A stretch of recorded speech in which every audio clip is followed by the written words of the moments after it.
Pinocho. Pinocho es un niño hecho de madera.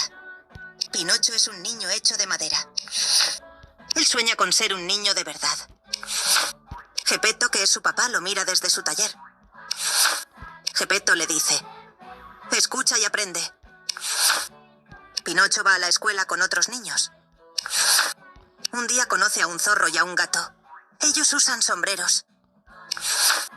El zorro y el gato llevan a Pinocho a la feria.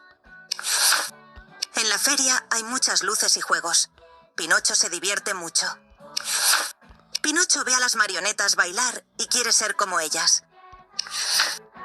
Mientras tanto, Geppetto espera en casa y se siente triste.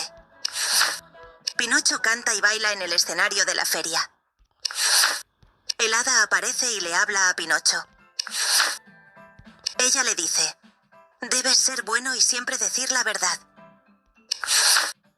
Pinocho se siente triste por no haber obedecido. Él decide regresar a casa para ver a Geppetto. Geppetto busca a Pinocho en muchos lugares.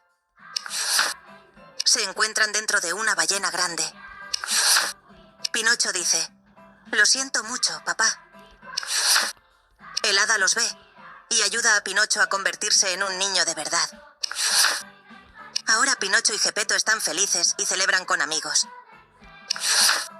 Y colorín colorado, este cuento ha terminado.